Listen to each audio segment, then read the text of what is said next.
여러분 안녕하십니까? 뉴스라이브 문을 엽니다. 지하철 9호선 3단계 구간 개통 후 오늘 첫 출근길 모습. 예상했던 대로 평소 월요일 출근길보다 붐비는 모습이었다고 합니다. 뉴스라이브 오늘은 아침 출근길부터 현장에서 취재하고 있는 취재기자 연결해서 오늘 아침 출근 상황 자세하게 전해드리도록 하겠습니다. 12월 3일 뉴스라이브 지금부터 시작합니다. 오늘의 헤드라인입니다. 9호선 3단계 구간 개통 후 첫 출근길인 오늘 아침 지하철 역사는 이용객들로 평소보다 다소 붐비는 모습이었습니다. 9호선 4단계 사업 간담회 자리에서 강동 구민들은 조속한 추진을 주장하며 정치권을 강도 높게 비판했습니다. 서울 아파트 전세가 비율이 5년 만에 60% 이하로 떨어졌습니다. 강남과 용산, 송파구가 가장 낮은 전세가율을 보였습니다. 서울시 4대 문안 차량 제한 속도가 내년부터 시속 50km로 제한될 전망입니다. 이면도로는 시속 30km 이하로 낮아집니다.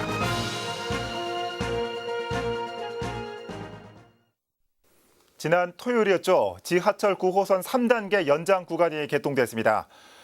개통 전부터 교통 편의 기대와 혼잡 우려가 제기됐는데 월요일인 오늘 첫 출근 모습은 어땠을까요? 새로 개통된 역에 나가 있는 취재기자 연결해 보겠습니다. 태윤영 기자.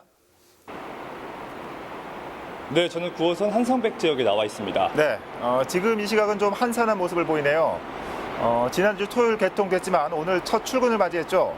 오늘 아침 비 오는 출근길이라서 지하철이 더 붐볐을 것 같은데 오늘 출근길 모습은 어땠습니까? 네, 현재는 출근 시간대가 지나서 조금 여유로운 모습입니다. 하지만 지하철 9호선은 많은 시민들이 공감하듯 출근 시간대만 되면 발 디딜 틈 없는 이른바 지옥철이 되는데요. 네. 서울시는 사실 3단계 개통을 앞두고 이용객을 15% 정도 늘 것으로 예측했습니다. 보통 열차 한 량에 160명 정도 탔을 때 혼잡도를 100%라고 보는데 개통 후 혼잡도를 최대 173%까지 내다본 겁니다. 이에 따라 서울시는 기존 6량 급행열차를 17대에서 20대로 증편하는 확대 방침을 내놨습니다. 예. 하지만 오늘 아침 풍경은 이전과 다르지 않았습니다. 혼잡도가 최대 200%가 넘는 염창역에서 당산역 구간 가운데 오늘 아침 염창역을 다녀왔는데요. 여느 때처럼 사람들로 붐볐고 줄도 길게 늘어선 모습이었습니다. 역에 배치된 안전요원들에 의하면 체감상 3단계 개통 이전보다 많은 시민들이 몰렸다고 입을 모았습니다. 예. 이 강서 쪽에서 이 강남 쪽으로 진입하는 상황 말씀해 주셨는데 그럼 이 새롭게 개통된 3단계 구간 상황은 어땠습니까? 네, 종점인 중앙보훈병원역에서 종합운동장역까지도 오늘 저희 취재진이 살펴를 봤습니다. 네. 서울시는 당초 전체적인 혼잡도가 늘 것으로 예상하는 가운데 기존 강서에서 여의도와 강남으로 향하는 상행 구간보다 그 반대편 구간을 더 혼잡하게 봤습니다. 3단계 연장 구간인 강동과 송파에서 강남과 여의도로 향하는 하행 구간을 말하는 건데요. 3단계 연장 구간만 봤을 때 종점인 중앙보훈병원역에서는 비교적 한산했습니다. 예. 하지만 환승이 가능한 올림픽공원역과 석천역에서는 승객들이 몰리기 시작했는데요. 7시 40분 정도 줄도 길게 늘어선 모습이었고 객실에는 앉은 사람과 서 있는 사람이 그 절반 정도의 비율을 보였습니다. 그 뒤 종합운동장역에서부터는 이전과 비슷했습니다. 예. 반대로 종합운동장역에서 중앙보훈병원역을 향하는 구간은 비교적 한산했습니다. 서울시는 이용 승객이 늘어날 것을 대비한 비상대책을 첫 출근 날인 오늘부터 시행했습니다. 혼잡한 역사에는 안전 요원들을 투입해 그 승객들의 안전한 탑승을 도왔고요. 또 비상수송대책으로 9호선을 경유하는 시내버스의 운영을 확대하기도 했습니다. 하지만 서울시도 인정했듯이 열차 자체를 추가로 늘리지 않는 이상 상황이 개선되기는 어려울 것으로 보입니다. 네. 지금까지 한성백제역에서 전해드렸습니다. 네, 태윤영 기자 잘 들었습니다. 9호선 3단계 연장 개통 후 첫 출근 모습 살펴봤습니다.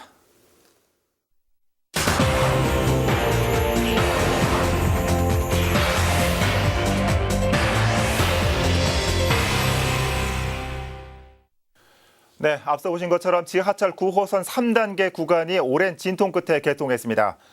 하지만 3단계 개통 전부터 이미 강동 지역에서는 4단계 사업과 관련한 이슈로 뜨거운 상황입니다. 3단계 구간 개통 날 강동구에서는 4단계 사업과 관련한 지역 정치권의 주민간담회가 열렸습니다. 어떤 내용이 오갔는지 취재기자 전화 연결해 보겠습니다. 박영찬 기자. 네, 보도국입니다. 네. 강동구는 이미 4단계 사업 논의가 활발한 것 같습니다. 지난 주말 주민설명회에서는 어떤 내용들이 나왔습니까? 네, 지난 12월 1일이었습니다. 현재 여성가족부 장관이자 강동구 국회의원인 진선미 의원 사무실에서 9호선 4단계 구간과 관련된 주민 간담회가 열렸습니다. 네. 간담회엔 진 의원을 비롯한 민주당 소속 강동구 지역 정치인들이 9호선 4단계 사업의 진행 상황을 설명했는데요. 현재 9호선 4단계 사업은 사업성을 가늠하는 예비 타당성 조사가 통과된 상태입니다. 이제 본격적인 사업 착수를 위해서 확정고시 단계가 필요한 상황인데요. 진 의원은 확정고시가 연내 발표될 가능성을 언급했습니다. 또한 확정고시에 이어서 내년 하반기 중으로 기본 계획을 매듭 짓고 2020년 착공이 가능하다는 점도 설명했습니다. 예. 이어서 사업이 계획대로 진행되면 2029년 정도에 9호선 4단계 구간이 개통될 수 있다는 점도 강조했습니다. 네. 자, 그런데 이 간담회 참여한 강동구 주민들 사이에서 이 지역 정치권을 성토하는 목소리가 끊이지 않았다고요. 이 관련 소식 전해주시죠. 네, 간담회엔 강동구 주민 100여 명도 참석했습니다. 네. 이 자리에서 주민들은 진 의원과 지역 정치인들을 강도 높게 비판하면서 9호선 4단계 사업의 조속 추진을 촉구했는데요. 예. 진 의원이 2016년도 국회의원 선거 공약으로 9호선 강동 구간의 조기 착공을 내세웠음에도 약속대로 이뤄지지 않은 것을 집중 질타했습니다. 주민들의 목소리는 간담회 전부터 시작됐습니다. 강동구 주민 수백여 명이 진 의원을 향해서 9호선 4단계 사업의 조속 추진을 촉구하는 집회를 갖기도 했었습니다. 간담회장에선 주민들 사이에 실랑이가 벌어지면서 고성이 오가기도 했었는데요. 예. 몸싸움이 벌어질 정도로 거친 장면이 연출되기도 했었습니다. 9호선 3단계 구간이 개통함에 따라서 4단계 구간이 놓일 강동구 주민들의 관심도 매우 높은 상황입니다. 자세한 내용은 추가 보도를 통해서 알려드리도록 하겠습니다. 네. 지금까지 보도국에서 전해드렸습니다. 네, 박영찬 기자 잘 들었습니다. 지하철 연장 사업이 최대 이슈인 강동구 상황 살펴봤습니다.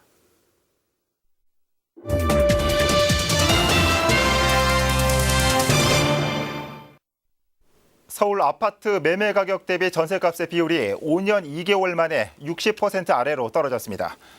어제 KB국민은행의 월간 주택가격 동향에 따르면 지난달 서울 아파트 전세가율은 59.6%였습니다.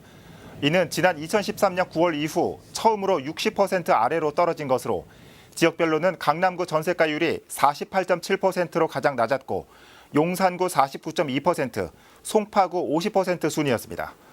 서울 아파트 전세가율은 2016년 6월 75.1%로 역대 최고치를 찍은 뒤 지난해 말까지 70% 선을 유지해왔습니다. 전문가들은 새 아파트 입주 물량이 많아 당분간 이런 추세가 계속될 것으로 전망하고 있습니다. 서울시가 내년부터 4대 문안 차량 운행 속도를 시속 50km 이하로 제한할 방침입니다. 서울시는 보행자의 교통 사망 사고를 줄이기 위해 4대 문안 차량 제한 속도를 간선도로의 경우 시속 50km로 제한하고 이면도로는 시속 30km 이하로 낮춘다고 밝혔습니다. 사직로와 대학로 그리고 통일로로 둘러싸인 4대 문안과 청계철로 전체 구간 등 모두 41곳이 대상입니다. 이에 따라 내년 3월까지 노면 표시 등 교통안전시설 개선 공사가 진행되며 공사 완료 후 3개월 뒤부터 제한 속도 단속이 시작될 예정입니다. 봉제 공장이 밀집해 있는 성북구 보문동에 패션 봉제 지원센터가 개관했습니다. 영세한 봉제 업체들의 공동 작업장으로 쓰일 예정입니다. 이혜진 기자가 보도합니다.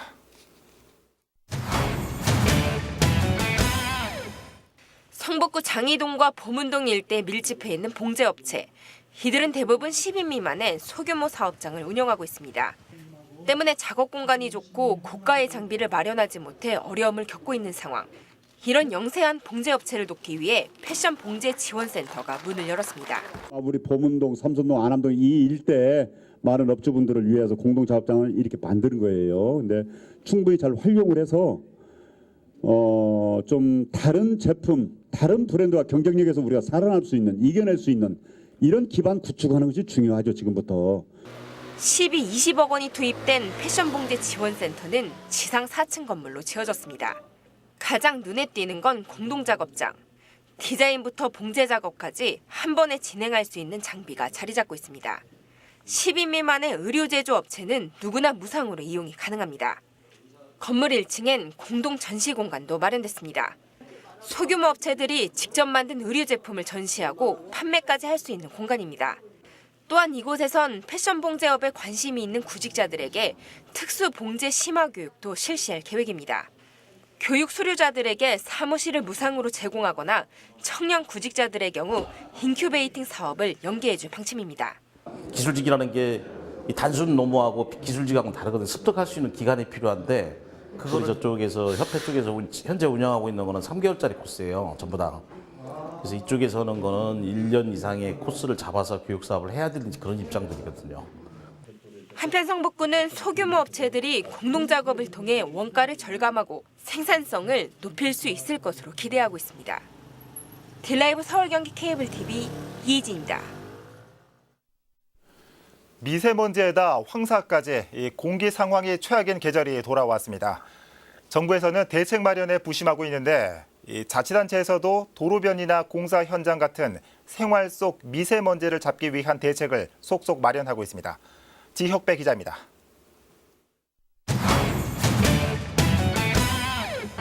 인터넷 통신 설비와 함께 설치된 작은 상자. 서울에서 처음 도입된 미세먼지 측정 장비로 강남구 도로변 44곳에서 공기 데이터를 수집합니다. 빅데이터 기반으로 공기 오염도가 높아지면 살수차 같은 정화 장비를 투입합니다. 재건축 철거 현장입니다. 대형 트럭이 나갈 때마다 수시로 세척 작업을 합니다. 여기에 미세먼지의 외부 유출을 줄이기 위해 담벼락 높이를 일반 공사 현장보다 더 높였습니다. 대형 공사장마다 누구나 미세먼지 농도를 알 수 있도록 외부에 수치가 표시됩니다. 물청소는 매주 간선도로와 지선도로에서 이루어지고 있습니다. 군진 흡입 차량은 매일 50km씩 운행합니다.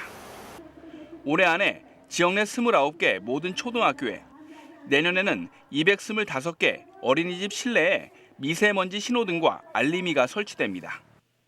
지난 3월부터 환경개선 종합 실행 계획에 따라 추진되는 미세먼지 저감 대책들입니다. 관에서 할 수 있는 거는 그 이제 매연저감 장치를 이제 지원하거나 아니면은 그 도로변에 이제 비산되는 미세먼지를 억제하기 위해서 그 지역별로 이제 농도를 좀 파악을 한 상태에서 물청소로 들어가는 게 제일 빠른 방법밖에 없거든요. 그래서 이제 거기에 중점적으로 이제 관리를 하고. 강남구는 내년에 청소 차량을 8대 더 구입하기로 하는 한편 대기오염 경보제와 경유자동차 매연 저감 장치 부착, 건설 기계의 최신 장비 사용 조치 도입으로 미세먼지 잡기에 총력을 기울인다는 계획입니다. 딜라이브 서울 경기 케이블 TV 지역배입니다.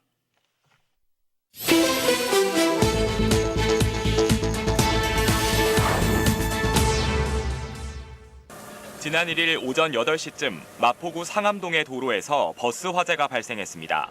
버스 운전사가 조수석에 LPG 가스통을 연결해 가스렌지로 커피물을 끓이던 중 조수석 의자에 불이 옮겨부터 시작된 화재로 운전사는 두피에 1도 화상을 입어 인근 병원으로 이송됐고 승객은 탑승하지 않아 추가 인명피해는 없었습니다. 같은 날 오전 11시 50분쯤 성북구 하월곡동의 한 자동차 공업사에서 화재가 발생했습니다. 도장 작업 중 열 처리 과정에서 시작된 불은 공업사 일부와 각종 집기류를 태워 1,200만 원의 재산 피해를 냈고 인명피해는 없었습니다. 어제 오전 9시 10분쯤 서초구 염곡동의 한 주거용 비닐하우스에서 화재가 발생했습니다. 인명피해는 없었고 소방당국은 비닐하우스 안에 있던 난로 옆에 방치된 가연물에서 불이 시작된 걸로 보고 있습니다. 뉴스라이브 사건 사고였습니다.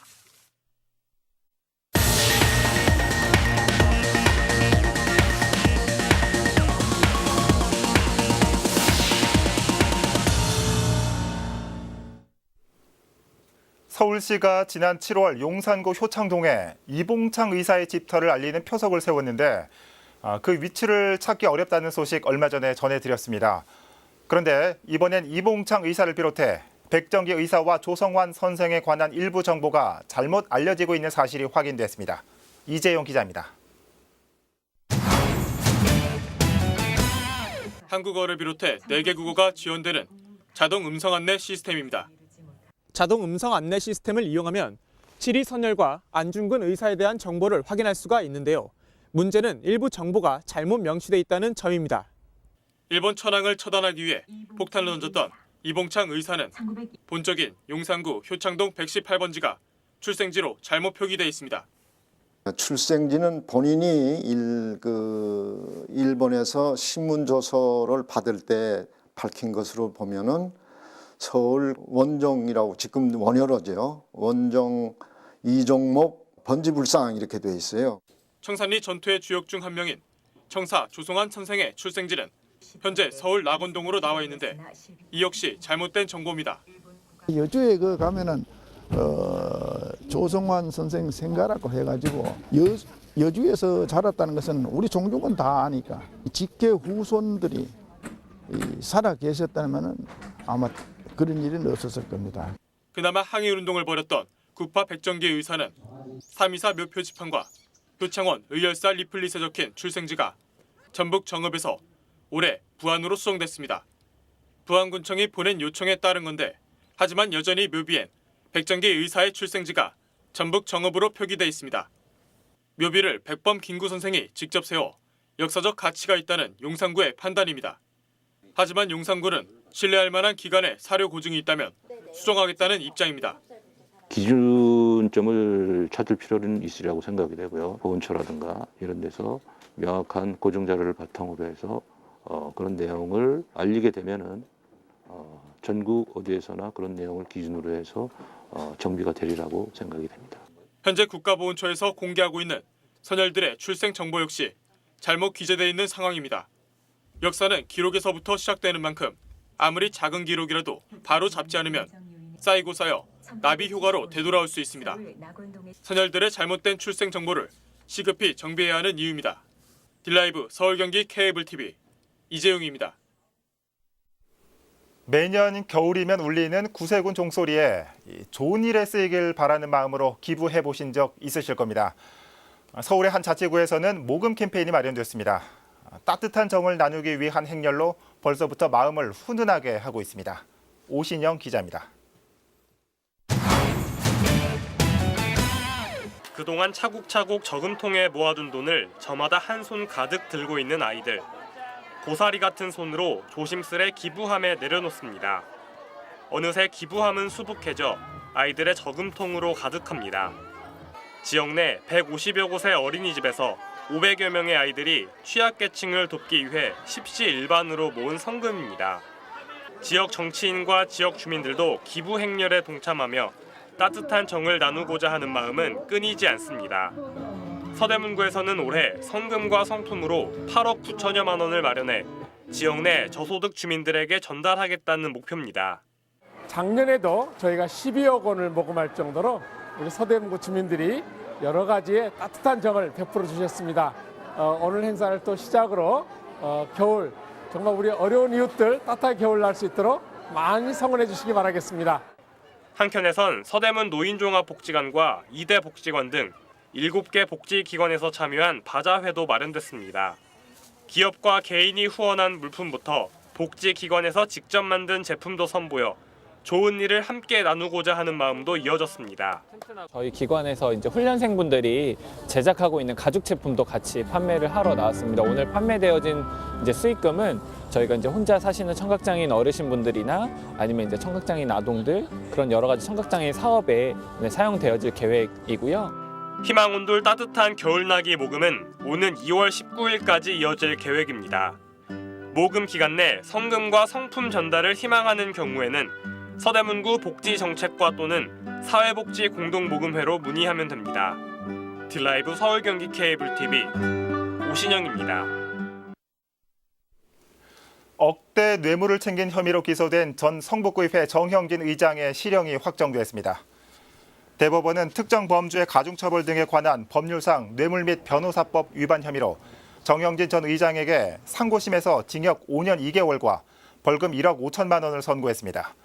정 전 의장은 지구단위 계획을 변경해달라는 건설업자의 청탁을 받고 1억 5천만 원의 뇌물을 받았고 빌라 건설업자와 분쟁을 중재해준 대가로 어린이집 원장으로부터 2,300만 원을 챙긴 혐의입니다. 강남문화원은 올해로 20주년을 맞은 전국 공모 서예 문인화 대전의 시상식과 전시회를 개최합니다. 모두 9명의 심사위원들이 선정한 심사에서 대상에 황춘자 씨를 포함해 202점이 수상작으로 선정됐습니다. 공모 분야는 한문 서예와 한글 서예, 문인화와 캘리그라피로 모두 366점이 접수됐습니다. 입상작은 내일까지 강남구 역삼 1문화센터 1층 전시실에서 관람할 수 있습니다. 성동구가 버스 정류장 바람막이 공간인 온기 누리소를 확대 운영합니다. 구는 지난해 운영했던 46곳을 현장 조사를 거쳐 32곳을 추가로 설치해 모두 78곳을 운영한다고 밝혔습니다. 또 추가 설치한 온기 누리소에는 커튼식 출입문을 미닫이 문으로 개선해 문틈 사이로 들어오는 바람 차단 효과를 높였고 의자도 배치했습니다. 성동구는 내년 3월까지 온기 누리소를 운영할 예정입니다. 성동구 성수 2가 1동 주민협의체가 제1회 마을축제를 개최했습니다.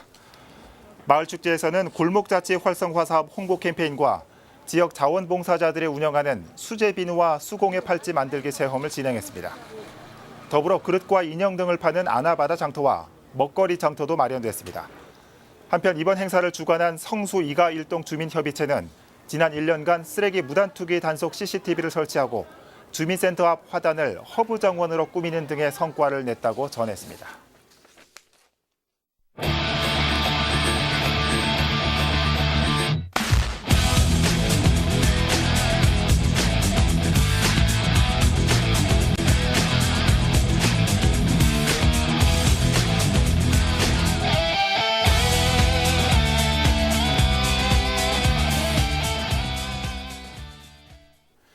전좌석 안전벨트 정책이 시행된 지 2달이 지났습니다.